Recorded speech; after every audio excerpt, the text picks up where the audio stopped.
سلام برعکس خودم، یعنی چنل خودم، یعنی پی اس پلاس. خب رفقا امروز اومدیم با بررسی اکانت جدید خودمون که دیروز ما این اکانت رو خریدیمش.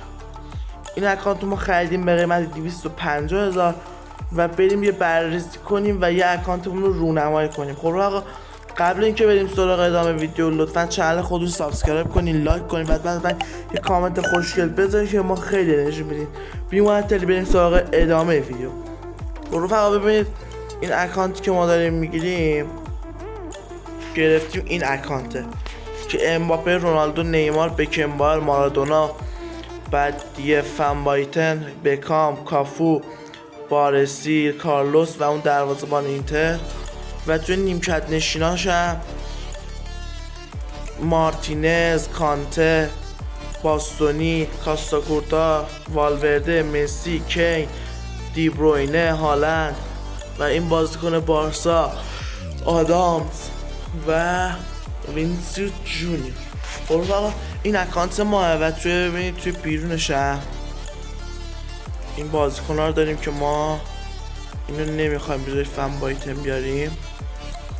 ببینید نیمار، هالند و بسیاری از بازیکن های خوب دیگر رو داریم.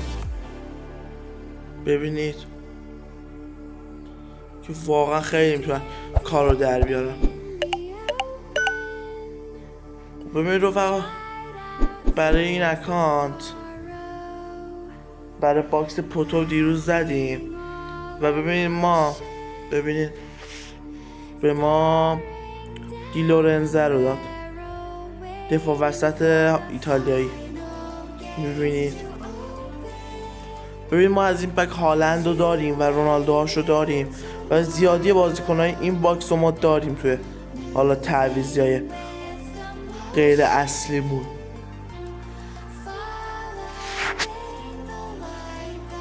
و برای باکس لوکیتا هم که پریروز اومد 300 تا سکه خورده بود که دنی کارواخال رو به این اکانت داده بود هایلایت. و در کل بخوایم حساب کنیم واقعا اکانت خوبی محسوب میشه، چون با قیمت 250 تومن تونستیم حلش کنیم. ببینید نگاه کنید دنی کارواخال، ببینید که اکانتو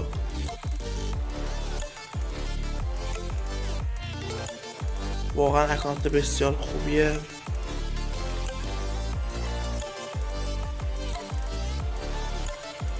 خب فقط این از ویدیو امروز ما بود. امیدوارم که از ما راضی بوده باشید.